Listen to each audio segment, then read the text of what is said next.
नमस्कार। स्वागत है आप सभी का एक और पावन कथा में। आज हम सुनेंगे एक ऐसी स्त्री की कहानी जो स्वर्ग से धरती पर सौंदर्य और गुणों की प्रतिमूर्ति बनकर आई, लेकिन समाज के आरोपों, एक छल और एक श्राप ने उसे पत्थर बना दिया। हाँ, मैं बात कर रही हूँ देवी अहिल्या की, एक ऐसी नारी जिसका उद्धार स्वयं भगवान श्री राम ने किया। यह केवल एक पौराणिक कथा नहीं, बल्कि एक संदेश है पश्चाताप, भक्ति और ईश्वर की करुणा का। तो आइए रामायण के इस अध्याय में प्रवेश करें, अहिल्या की कथा सुने, समझें और उससे कुछ सीखें। एक दिव्य अप्सरा थी जिन्हें ब्रह्मा ने विशेष रूप से पृथ्वी पर सौंदर्य और गुणों की प्रतिमूर्ति बनाकर भेजा था। ब्रह्मा ने उनका विवाह महर्षि गौतम से किया। अहिल्या अपने पति की सेवा में व्यस्त रहती थी और तपस्विनी जीवन जीती थी। एक दिन इंद्रदेव ने अहिल्या के सौंदर्य को देखकर उनके प्रति आकर्षण महसूस किया। वह छल से ऋषि गौतम का वेश धारण कर उनके आश्रम आए और अहिल्या से संबंध बनाने की कोशिश की।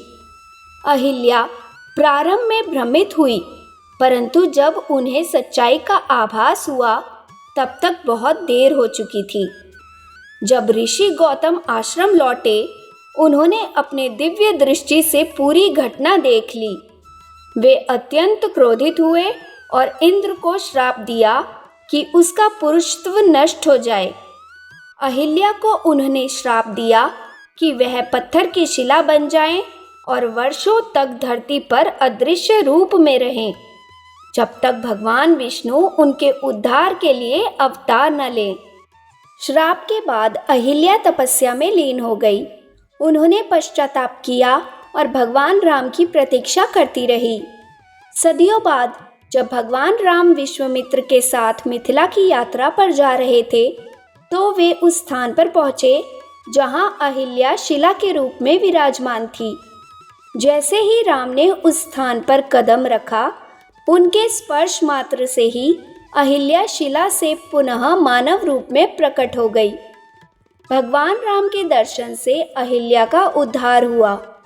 उनका रूप और तेज फिर से लौट आया।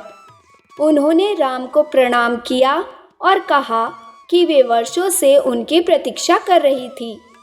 राम ने उन्हें आशीर्वाद दिया और पुनः उन्हें सम्मानित स्थान प्राप्त हुआ। इस प्रकार एक पत्थर में परिवर्तित अहिल्या का उद्धार भगवान श्री राम के चरण स्पर्श से हुआ। यह केवल एक चमत्कारी घटना नहीं थी, बल्कि यह प्रमाण था उस करुणा का जो ईश्वर अपने भक्तों के लिए रखते हैं। अहिल्या की कथा हमें यह सिखाती है कि यदि हृदय में सच्चा पश्चाताप हो, भक्ति हो और ईश्वर के प्रति श्रद्धा हो, तो कोई भी श्राप, कोई भी अंधकार हमारे जीवन में प्रकाश बनने से नहीं रोक सकता।